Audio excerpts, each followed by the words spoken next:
Welcome to the second component of the BELLCoP presentation on vocabulary. Pam has done a wonderful job giving you the background to my presentation, so I've had the pleasure of looking over her slides with a very clear outline of the two components of the simple view of reading. Pam's also unpacked what is oral language, what are the components of language, and she's also talked to you about vocabulary, how it develops, and categories of vocabulary, so tier 1, tier 2 and tier 3. And she's also talked about our word knowledge or how well we know words. I'm going to build on that in my presentation. So it's titled How to Teach Vocabulary for Reading Comprehension, and that part there for reading comprehension is important because teaching vocabulary for reading or teaching vocabulary in the context of text, written language, is very different to oral language. So let's dive into how to teach vocabulary for reading comprehension, and we're going to look at the why as well, but I'm going to try and make this as practical as possible. So what I'm going to cover is how we learn words, so what is happening cognitively and linguistically for us to be able to develop mental representations for word meanings. I'm going to build on what Pam talked about, well, revise it, but build on it a little bit, how well we know a word, so looking at depth of knowledge. I'm going to cover what a literate lexicon is, and that's really the holy grail in reading words for comprehension, this idea of there being academic language, which is a completely different category of language to our everyday speaking and listening language. I'm going to cover how we choose words to teach, and I think that's an age-old question I get from teachers. Well, which words do I teach and where do I start? So hopefully I can help you out a little bit with that. And then I'm going to look at instruction, and that's divided into two components. So we have teacher-led instruction, and my method is very much direct, explicit instruction. So I'm going to walk you through a very rough lesson plan that follows the structure and the content in terms of how I would teach vocabulary. So that's the teacher-led instruction component, and then I'll cover in-text instruction, and there's in context instruction. So there are two key teaching strategies or approaches there for students when they come across unknown words when reading text. We'll talk about the difference between teacher-led instruction, which is deliberate and direct, versus in-context instruction. Why is there space for both and how do they differ? What's the purpose of both approaches? I ran out of room to add these, but I also have a slide on what the literature tells us really about vocabulary instruction for reading comprehension. And then my last two slides are suggested resources. So I've got some books that I recommend and also some websites that will help you out. So let's get started. So in our oral language, when we first start learning words, we're very young. For most children, word learning happens through hearing speech sounds joined together to form words, and then having meaning attached to that sound combination by a parent, a carer, an adult, somebody else around them. So this is phonological input, that sound input, and semantic association. So meaning is attached to that sound combination. So in the simplest of terms, we need to hear the word and we need someone to tell us the meaning that goes with the sound's properties. So you can probably think of an example of watching a baby or an infant, a young child, learn a word. How do they learn that word? Well, an adult will say mama or dada or mum, dad, and refer to themselves or point to their partner. Or they'll say dog or cat over and over and point to a dog or a cat, whether it's a real dog or cat or a toy or it's in a book. So that's how tier 1 vocabulary develops. Phonological input paired with meaning association. So that's what I've got there at that first dot point, phonological input and semantic association. That's how we develop our Tier 1 vocabulary. And to a small degree, our Tier 2 and Tier 3 vocabulary. But what changes when we're reading, which is really how we develop our Tier 2 and Tier 3 vocabulary, the first input that we have is orthographic. So we're reading it in text form, and we're developing semantic associations because of the other words around the word, because of the sentence it appears in, because of our prior knowledge, etc. So that's the real difference between how we learn words in our oral language and our written language. But either way, whether it's phonological input and semantic association or orthographic input and semantic association, there's two stages to word learning.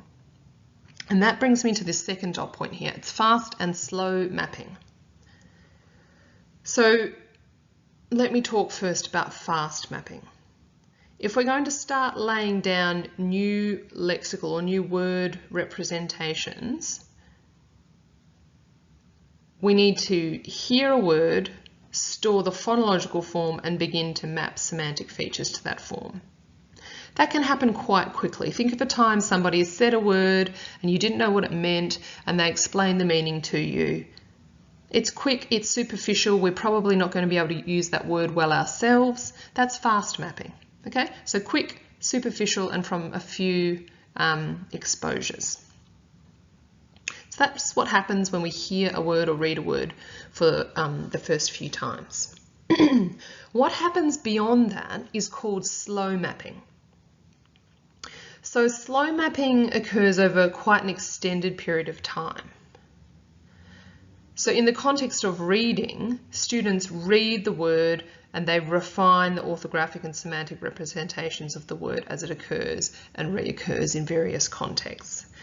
And by refining the orthographic representation, I mean that a root word can have various affixes attached to it, okay? And so they're thinking about how that meaning might change subtly or drastically based on the affixes attached to the word.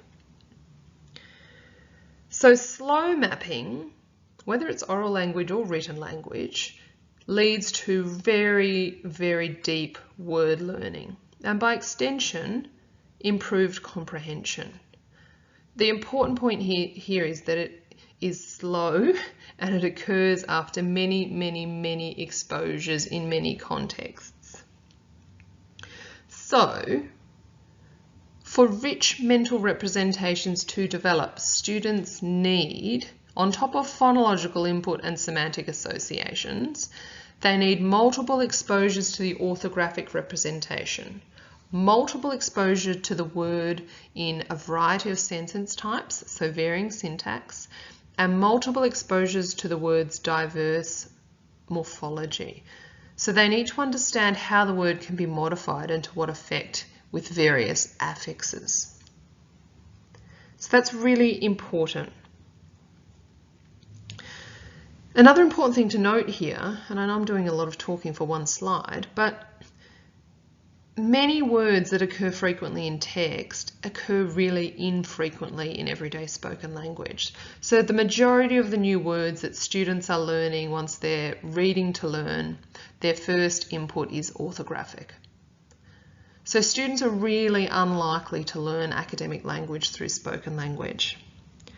And that also means that students from early to mid-primary school and beyond will come across unknown words all the time when they're reading.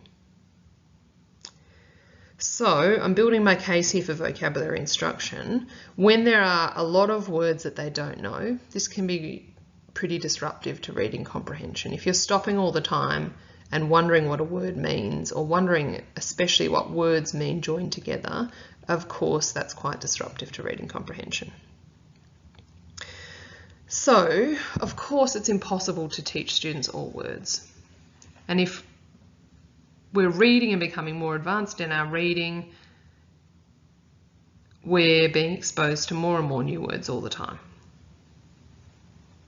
And in fact, I think I can't quite remember the study this is from, but I think we continue to learn new words really into middle age and beyond. Some of the data says up until sort of, depending on the variety of texts we read, up until sort of 70, 75 years of age, we're learning new words, even for people who've read quite a lot in their lives.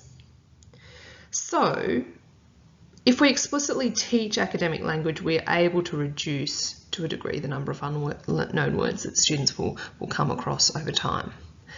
But if we're saying we're going to teach it, I want you to hold in mind this slide, because this is what it's going to take. They're going to need multiple exposures in multiple contexts to the orthographic representation, varying syntax, morphology, some phonological input will help, and a lot of semantic associations, shades of meaning attached to the word. Okay, moving on. So Pam has already talked to you about how well we know a word, or how well we know a word's meaning. I'm just going to briefly revisit that because it does matter for instruction. In the Beck et al. Book, which I've listed as a suggested resource at the end of this presentation, it's the Bringing Words to Life book. They say knowing a word is not an all or nothing proposition. And they built on the work of Dale, which is from 1965. Dale proposed there are 4 levels to knowing a word. And these were: I've never seen it before, I've heard it or I've seen it before, but I don't know what it means. I recognize it in context as having something to do with X, Y, Z, something to do with geography, something to do with plants, etc. And then the final stage is that I know that word well. Obviously, for reading comprehension, we want students to be coming across words all the time at stage 4, so they know it well. So Beck and colleagues built on this framework in their 2015, it should say 2013, I think, but either way, in their most recent Bringing Words to Life Robust Vocabulary Instruction book. So let's have a look at that in the next slide. So here we have the more detailed model, and it's more recent as well, from 1987. So you can see, as compared to Dale, they've got 5 as opposed to 4 levels. So we've got the first stage, no knowledge whatsoever of the word. And I want you to continue to think about this as in text form, okay? We're talking about learning words in text form for the purposes of reading comprehension. We'll see benefit for oral language, especially in academic contexts. They'll have far more sophisticated oral language as a consequence, but we're talking about teaching and learning words in the context of text. So stage 1, no knowledge. Stage 2, a general sense. So for example, I know it means something bad, or I know it means something good, or I know this is a nice thing to say to somebody. Stage 3, narrow context-bound knowledge. So I'm going to know what it means in this context, but in another context, I won't know what it means.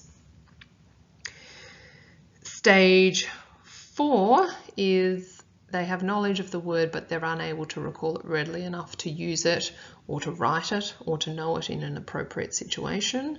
And stage 5, which is what we want for students when they're coming across words in text form, a rich, decontextualized knowledge of a word's meaning, its relationship to other words. So it's not just the word on its own, its relationship to other words, and how it can influence other words and be influenced by other words, and its extension to metaphorical uses.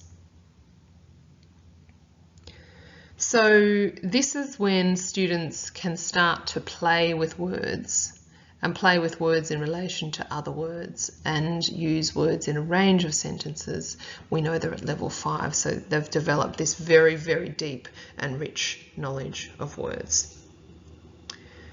So the key point here is we're focusing on text level language, and we're aiming to build vocabulary knowledge to an extent that students can use words in a variety of ways, in a variety of sentences, for a variety of audiences, for a variety of purposes, and they can play around with the meaning of those words. So what we want for students is what we call a literate lexicon. Now, this is a quote from Marilyn Nippold, and I think it speaks very well to the complexity of what we're talking about. So let me just read it. The literate lexicon includes difficult words that occur in academic contexts, particularly in middle school and high school classes that students often take. In science, for example, students may encounter words such as prediction, deformable, exploration, and genetic.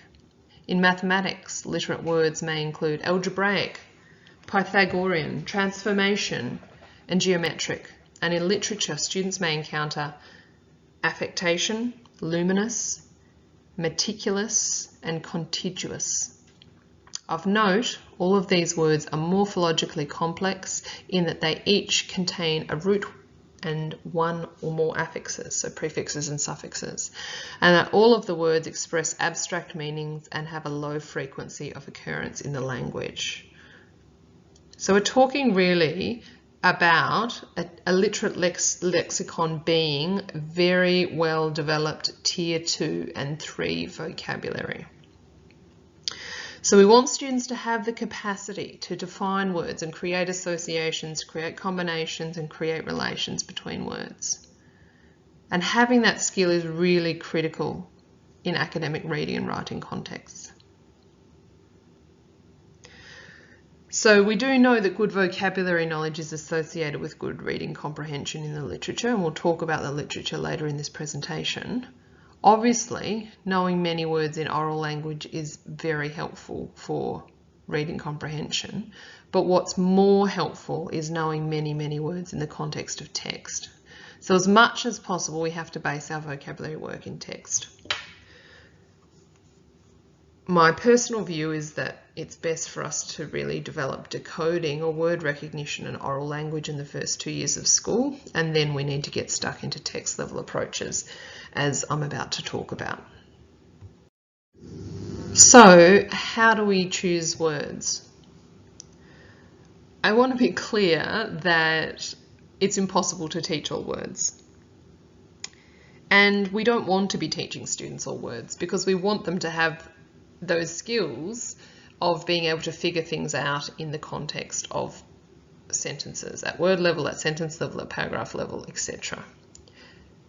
But it is important that we do teach some of the most common tier 2 vocabulary words to set students up for reading comprehension from the middle of primary school and beyond.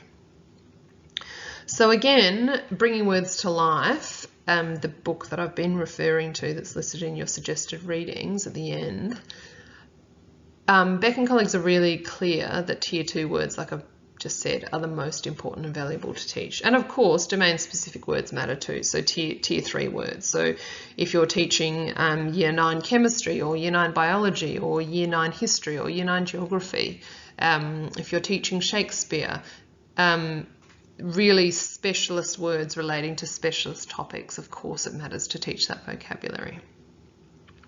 So teachers do often ask me, well, you're saying teach tier 2 and tier 3 words, and you're saying that there's value in this for reading comprehension.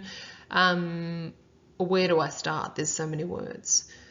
In New Zealand in 2000, Associate Professor, she wasn't at the time, but she is now, Associate Professor Avril Coxhead was doing her master thesis. And what she did is she actually reviewed all of the words that were used in academic contexts at a tertiary level, and she went through and categorized those words and developed these very, very comprehensive word lists. And she developed a final list called the academic word list. Now, I've linked to the academic word list, and in fact there's now revised it's called the new academic word list. I've linked to those at the end of this presentation, so you'll be able to access some of those lists. So some of them have got, 3,000, 4,000, 5,000 different tier 2 vocabulary words, and they've got word families, etc. So they're quite helpful as a starting point, and obviously you can choose start points that are appropriate to the age and stage of the grade that you're teaching. But there's plenty of word lists that exist that you can think about designing your instruction around. So as I said at the start of this presentation, there are two key approaches to teaching vocabulary for reading comprehension. The first is teacher-led, and the second is in-context instruction, which is ideally student-led or managed with input from the teacher. So when I'm talking about teacher-led instruction, I'm talking about deliberate tier 2 and tier 3 vocabulary instruction. You've got a scope and sequence, you've got a plan of what you want to teach and how and why. It's teacher-led, it's direct, and it's explicit. The book that I use is Explicit Direct Instruction. I use that to guide me in developing my lesson plans for vocabulary, but for other teaching areas as well. And I've linked to that book at the end of this presentation, but you're welcome to use whatever you're familiar with. So what I'm going to go through is a brief sample outline of a part of one lesson and how I'd go about teaching it. So I'll show you, the first slide that I show you will be an example of really a first slide that I'd present in a lesson, and then I'm going to talk you through some scripts and steps that I would work my way through.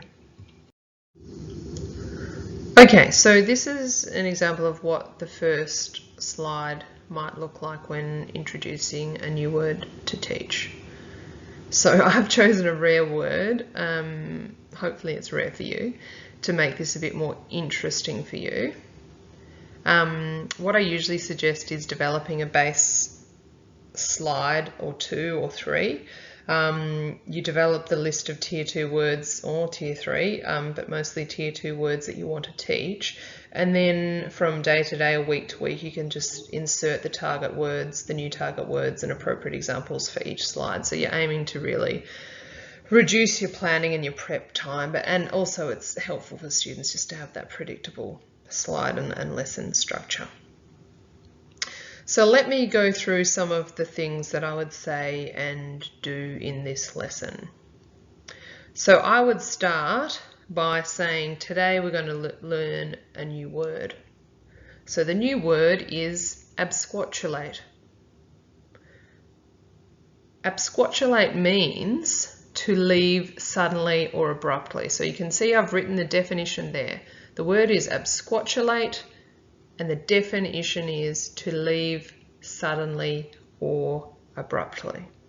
So usually in that introduction, I'll repeat the word and the meaning 2 or 3 times. Why? Because they need the orthographic input, they're getting the phonological input, and they're getting some of that fast mapping, so that's semantic association that I'm making there. So I'm telling them the word absquatulate.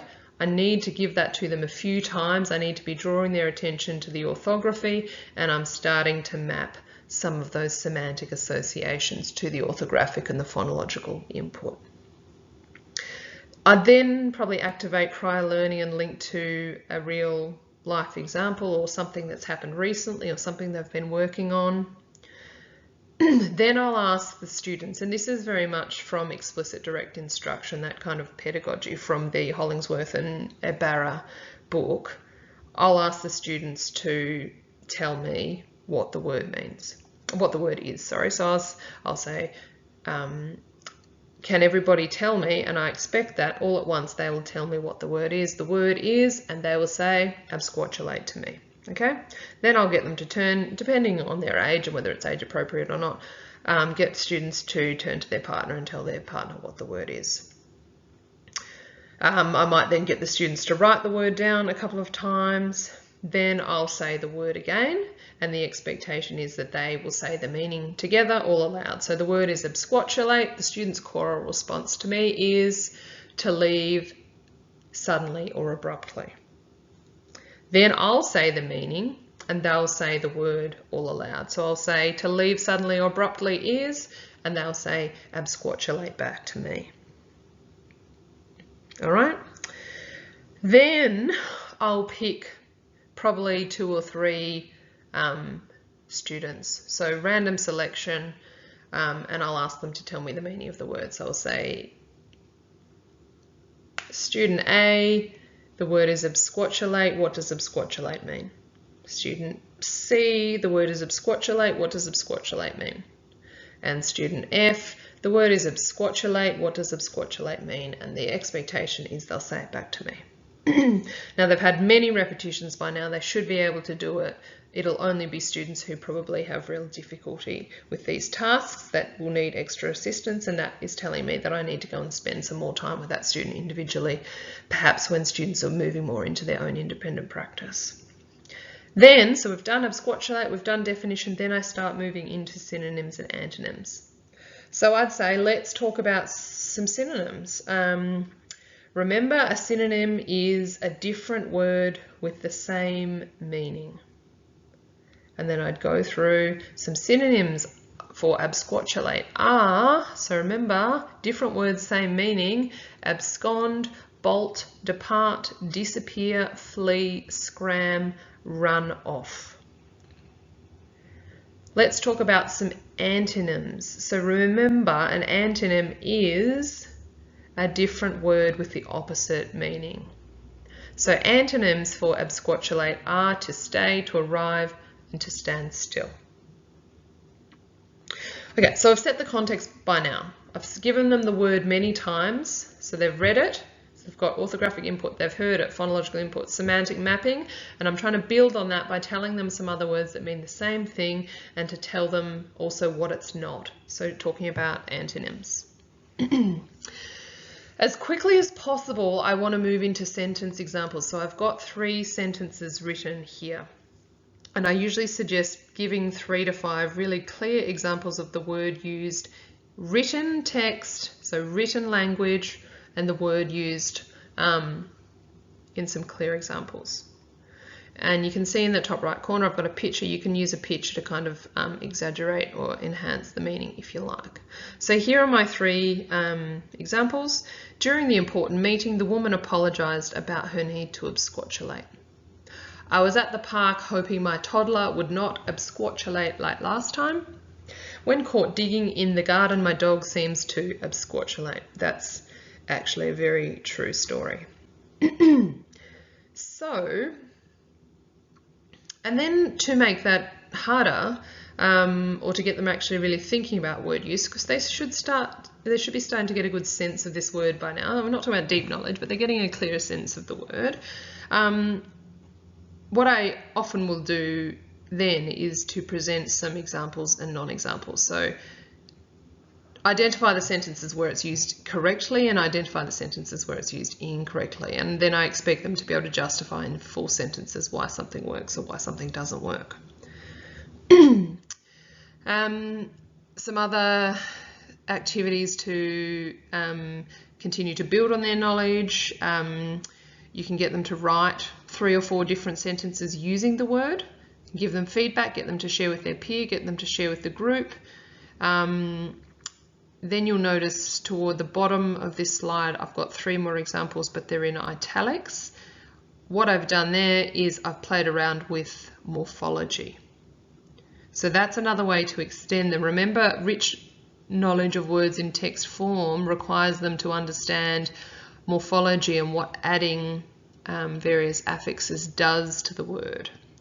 So that's something else you can build in. So this is tedious. In my mind, I am absquatulating.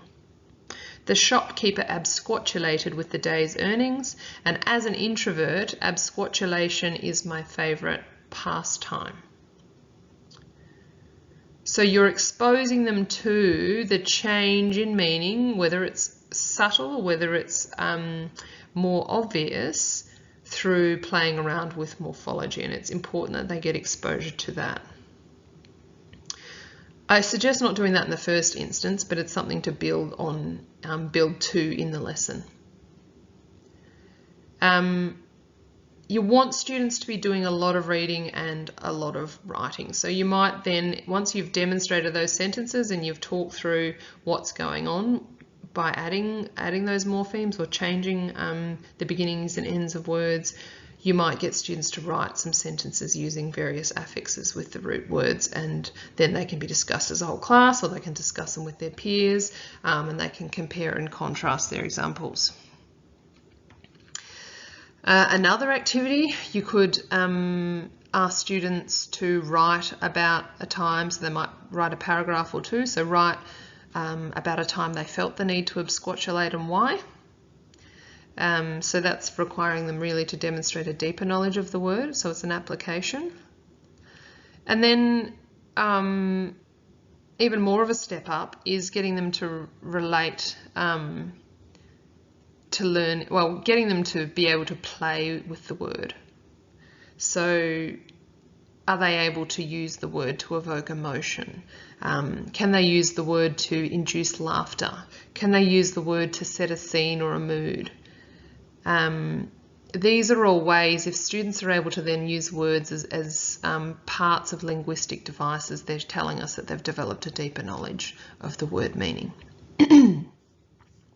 So you can see there's quite a lot of work involved in that, and there's a lot of different activities that you can do. But if you remember the slide that Pam presented about the stages of word knowledge, and I've presented Dale's, but also the Beck et al. Stages of word knowledge. Students can have no knowledge, they can have a general sense, they can have a narrow context-bound sense of a word. They've got knowledge of the word, but they're unable to recall it readily enough to use it. And the final stage is that they've got a really rich, decontextualized knowledge of the word's meaning, its relationship to other words, and extension to metaphorical uses. So our vocabulary instruction is building really on stages 2 to 5.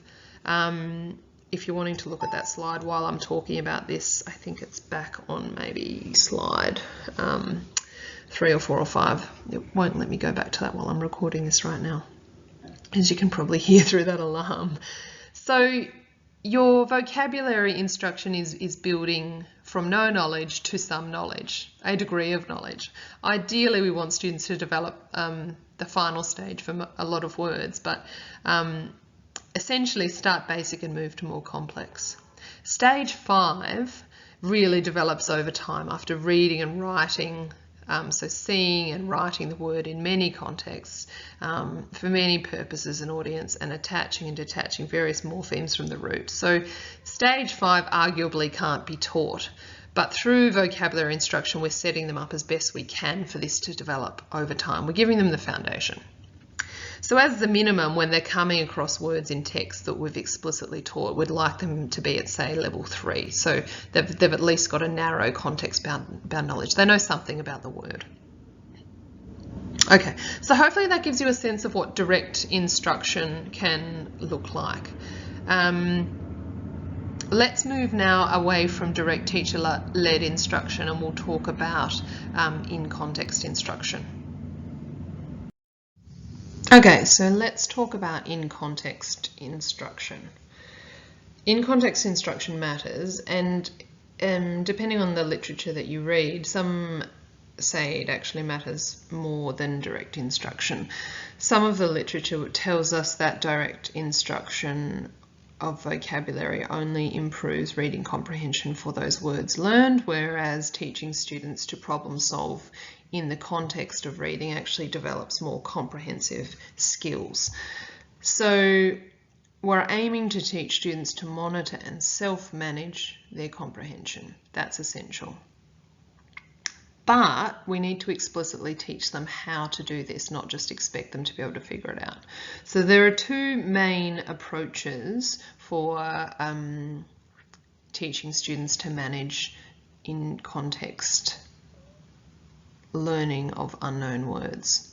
So let's talk about those two. The first one's contextual abstraction. I've got a couple of slides on that, and then we'll talk about morphological analysis. So what is contextual abstraction? It's really just a fancy term for guessing.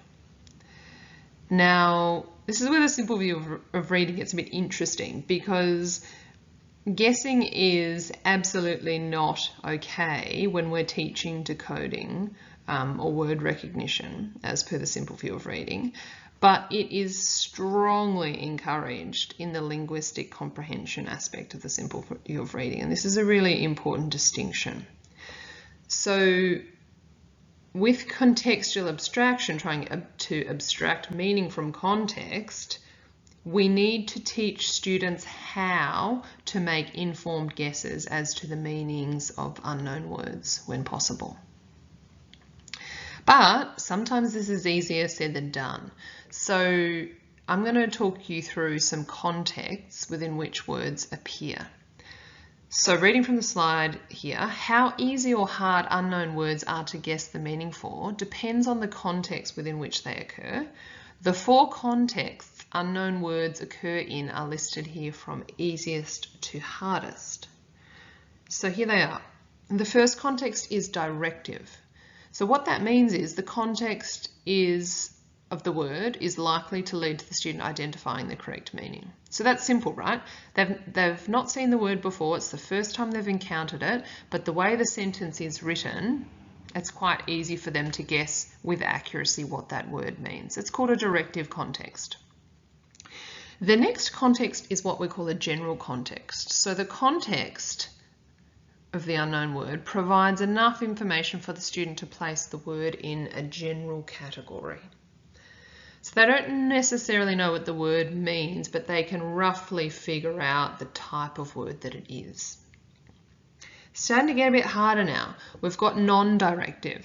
So the context of the word, this unknown word that they've come across for the first time, is likely to offer them no assistance as to the word's meaning. So there's no help whatsoever. The context is not helping them. And then finally, and this is the most complex, the misdirective context. So this context is likely to lead the student astray. It's going to direct them probably to thinking the word has the opposite meaning to the meaning that it has. So this is why a contextual abstraction can be hard sometimes. So let's unpack contextual abstraction a little bit more now we've talked about those 4 contexts that unknown words can occur in. What we're wanting to do with contextual abstraction is to teach students how to interrogate text-level language. The first point in our instruction is to demonstrate that and talk out loud about what we're doing ourselves. So demonstrate you interrogating and trying to figure out the meaning of unknown words, talking through your strategies, and then the provision of guided practice as they do it. And then gradually supporting students to be able to do it for themselves. So I've put together here some key questions that we want them to be able to ask when they come across unknown words. So question 1, what is the purpose of the unknown word here? So is it acting as a noun, a verb, an adjective, an adverb, etc.? Now the caveat here, of course, is that you need to have explicitly taught words, word categories previously. So that's your pre-teaching. So what's the purpose of this unknown word here? At least if I can work out what this word is acting as, I've kind of got a category to work off of. Question 2, what is going on around this word? So look at meaning word by word, and then overall in the sentence or the sentences if it's more than one, or the paragraph. So look at meaning word by word and then overall. So what is each word telling me? Then what is this sentence overall telling me around the unknown word? And then looking at syntax. So what is the structure telling us in part or in its entirety or totality? Question 3. So we're getting even more information. What detail or idea or information is missing that this word may be able to account for? So once they've worked through questions 1, 2, and 3, we can then expect students to be able to make some educated guesses. So they can play around by, it's sort of trial and error, insert some words that they do know the meanings for in the place of the unknown word. Does it work? Then their role is to decide what the added word does to the sentence. Again, do I think this works? Does this make sense? Then we're resuming question 4. What does the hypothesized word meaning do to this sentence? Do I think I'm on the right track? Question 5 involving a peer. Ask a peer, do you think this makes sense? Why or why not? And expecting them to talk in full sentences using academic language, justifying their choices, making counter-arguments. Do you have any other suggestions? What is the reasoning behind your suggestions? And on that note, thinking about the previous slide, when I talked about the 4 contexts that unknown words can occur in, I find it helpful, especially when I'm working with adolescents, to actually teach that explicitly to students. So it's not just you. Sometimes it is really hard to figure out what a word could mean. So I'll explicitly teach directive, general, non-directive, and misdirective contexts, and say that that's a thing. When you come across an unknown word, it's going to fit in one of those 4 categories. So sometimes it's easier than others to figure out what a word might be able to mean.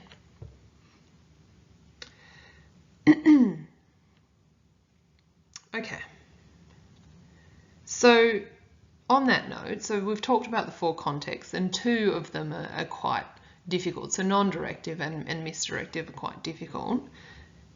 Even if students aren't able to figure out what the word means, they're always taking something away from that learning experience with respect to their linguistic comprehension for reading comprehension.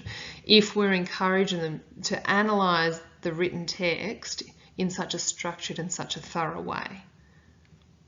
So this is always a good use of their time, this contextual abstraction, this problem solving, this really high level sophisticated analysis of the written language that's in front of them. And if you're thinking back to the deliberate direct vocabulary instruction that I talked about, I forgot to mention that at the time, another step up can actually be getting students to write sentences with the new word or words that they've learned, using them in each of the 4 contexts. So getting them to write a sentence where they feel the word is in a directive context, getting them to write a sentence where they feel the word appears in a general context, getting them to write a sentence where they feel the word is being used in a non-directive context, getting them to write a sentence where they feel like it's being used in a misdirective context. If they can do that, that's showing you that they've got a pretty good understanding of the word. All right, moving on. I will talk forever, so let's move on to morphological analysis. Okay, so the second in context method that we can teach students is morphological analysis. Before they can do that though, they need to understand what a morpheme is and how to identify them. So that obviously needs to be taught first. Teaching vocabulary does require teaching morphology, and it does require teaching students that a morpheme is the smallest unit of meaningful information within a word. So there are 2 different ways that we can categorize morphemes. We'll categorize them, describe them. So this slide here, we've got free and bound morphemes, and apologies if this is already known to you, but it's a helpful way of conceptualizing this for students.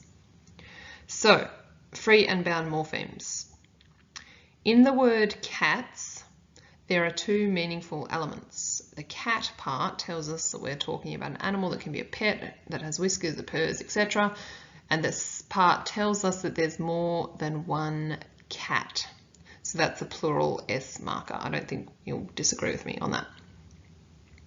So the cat part is what we call a free morpheme. Why do we call it that? Because it's free to stand alone. It has a dictionary definition. It's a whole word. It's something that has meaning on its own. And we can also call this the root word. That plural S is what we call a bound morpheme because it needs to be bound to another word to function. On its own, it does nothing. There's no dictionary definition for that. It's not a word on its own. It doesn't have meaning on its own. Okay, so we've got free morphemes, also called root words. They have dictionary definition. They stand alone. And we've got bound morphemes, something that needs to be bound to another word to function. So that's free and bound morphemes. But first we need to teach this to students if they're going to be able to do it. So the other way that we can explain morphemes and morphology to students is by looking at lexical and grammatical morphemes. And sometimes this is a really helpful lens for them when they're trying to figure out what a word means and what's going on with the word and its affixes. So morphemes can be lexical, so function as key markers of meaning, or grammatical, so function as key markers of grammar. So here's an example. The word happy, we would say, is a lexical morpheme. That means it has a dictionary definition, like a root word, like a free morpheme. If we take then the word happily, which has two morphemes, the ly part, ly, is what we call a grammatical morpheme. So an adjective, happy, has been changed to an adverb, happily. So morphemes, we say, are grammatical when they perform a strictly grammatical function. So they're not words, they're morphemes. So we've got plenty of suffix examples of that. So present progressive ing, we've got the plural s, and we've got the past tense ed. So lexical and grammatical morphemes. Incredibly helpful to teach this to students because when they're coming across polysyllabic words in written text, they can try to go through and say which parts are telling me about meaning and which parts are telling me about grammar, as in has the word form or function been changed. Okay. So I suggest explicitly teaching affixes. The direct teaching advice I gave above in previous slides works fine for this. And you can find plenty of lists of prefixes and suffixes online. And there's some structured word inquiry approaches available as well. With younger students, so we're talking about the early years, I usually suggest teaching grammatical morphemes first, orally and in text form, and then you can focus on teaching the many various lexical bound morphemes, so prefixes and suffixes, from mid-primary school onward. So when we're teaching students to complete morphological analysis, once we've taught them about what morphemes are, the types of morphemes, I usually model how to do a word analysis. So I do many worked examples of polysyllabic words, and then I do guided practice with the students, a lot of that before releasing them to independent practice. But they need to know a lot of prefixes and suffixes to be able to do this independently. We need to have taught them the skills in order for them to be able to figure it out. So lots of modelling from the teacher, lots of guided practice before they're going to be able to do it independently. What do we want them to be able to do independently? Well, I've put that here on this slide. So we want them to be able to look at polysyllabic words and identify the number of morphemes. 2, we want them to be able to identify which is the root word, the free morpheme, and the affixes, so the bound morphemes. We want them to be able to identify the meaning of as many morphemes as possible. We want them to look at the whole word or parts of the word and ask themselves whether the whole or the part looks like or sounds like anything that they've seen before. And we want them to start to make some educated guesses, informed guesses, as to what the collective meaning could be, and to think about how the morphemes are influencing one another, remembering the whole meaning is the sum of its parts. A good strategy is to get them to discuss with a peer and compare ideas, and to be able to provide very clear full sentence rationales to each other as to why they're thinking what they're thinking. And the final step here is ask the teacher for support, okay? We want them to be able to be self-sufficient. We cannot be there all of the time to help students to understand unknown words in context when they come across them. Okay, we want them to be able to be independent, whether it's contextual abstraction, whether it's morphological analysis. We want them to be able to problem solve and figure these things out for themselves. But of course, there's scope for direct instruction in context too. If you're doing contextual abstraction and there's words that are incredibly misdirective, or you're doing morphological analysis and there's some incredibly complex aspects to the word, of course you can step in and do direct instruction for one student or for a small group or even the whole class if it's appropriate. So I always encourage students to use their strategies first, but when, like I said, if I can see that the context is incredibly misdirective or even non-directive and they're really stuck, I'll encourage them to break from the task and I'll do some explicit teaching. If we're doing that though, remember too what we've talked about. The strongest, deepest mental representations do require that phonological input, semantic associations, orthographic input, and for those morphological features to be taught and reinforced multiple times in multiple contexts. Okay, so those kind of 7 steps there is really what we're wanting them to be able to do with morphological analysis. But remember, our role when we're providing the instruction is to model how to do this many times, work through a number of examples of polysyllabic words, do guided practice, either the whole class, small groups, one-on-one, before they're ready to actually start to do this independently. But they need that foundational knowledge. What is a morpheme? How do I know whether it's about meaning? How do I know whether it's about grammar?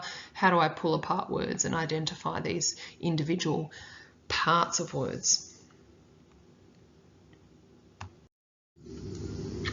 Okay, so now I've talked about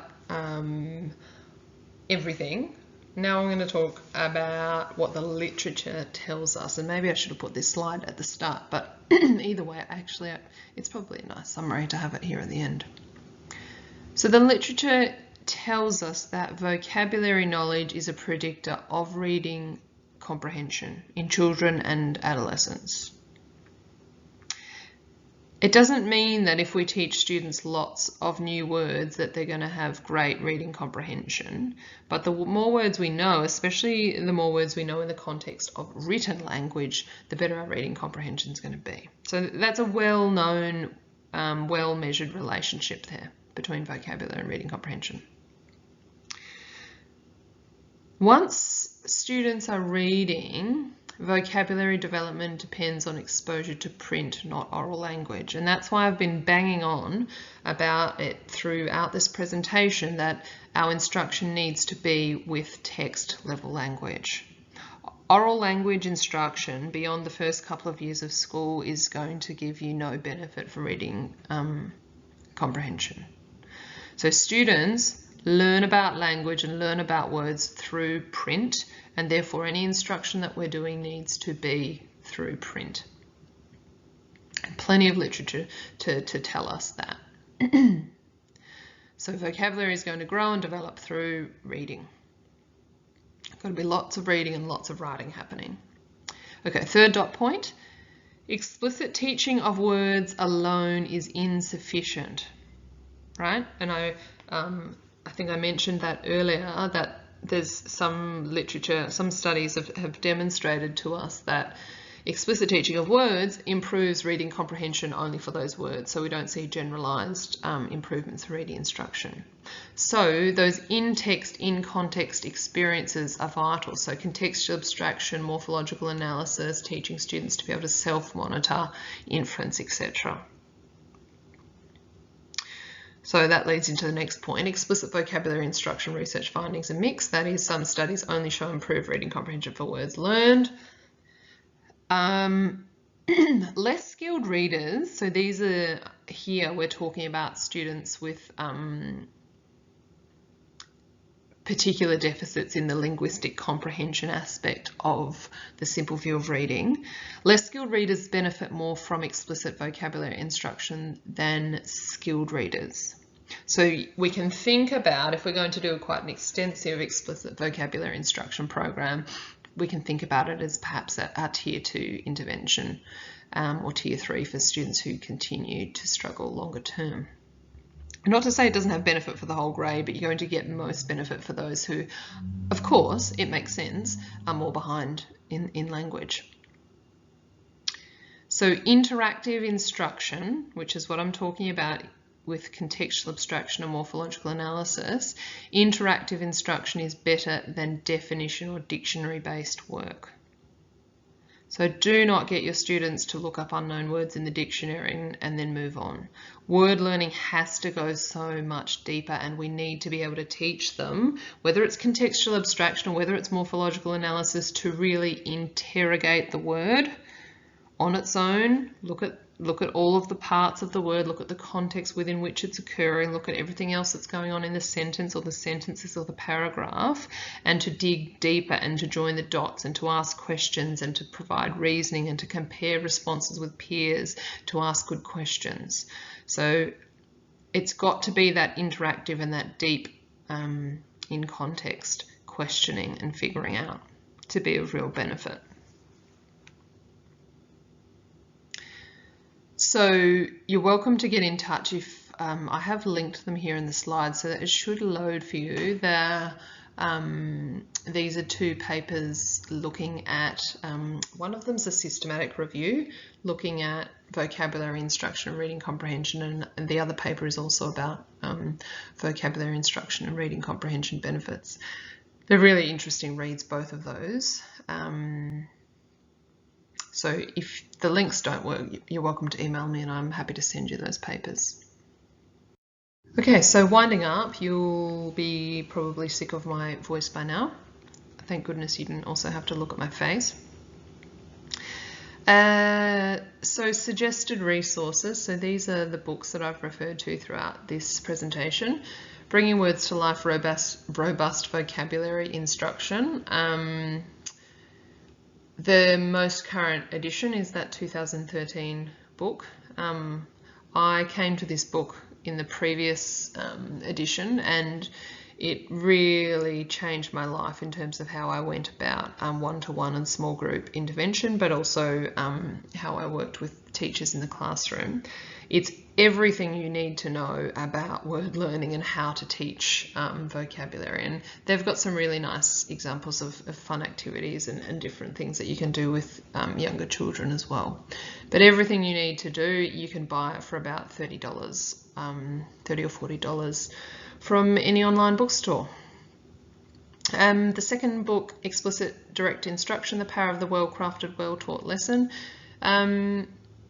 This book really combines all of the effective principles we know from explicit instruction, lowercase e, lowercase I, and explicit instruction, capital E, capital I, and direct instruction, capital D, capital I, and direct instruction, lowercase d, lowercase I. Kind of pulls it all together, and this is the most recent edition of this book. It's been incredibly helpful for my teaching and how I design learning for students. It goes through how to structure a lesson, how to check for understanding, how to be very clear and explicit in your instruction, but also how to have high expectations of your students as well. So a very, very helpful book. And one of my favourite books, I've got a few, but one of my favourite books on reading comprehension is Understanding and Teaching Reading Comprehension, a handbook. And they've got a particular chapter dedicated to learning the meaning of words. That's chapter 5 in that book. Again, it's not very expensive online if you've got some cash to splash. This slide has some suggested resources that are websites. Remember, I talked in one of the slides about how to select words, and that Tier 2 words are the most helpful words to teach. The first 3 websites are links to academic word lists. So you've got, the first one is the original link to information about the original academic word list designed by Avril Coxhead. The second link is an extension of the work that Avril Coxhead did. The third is the new academic word list by Brown.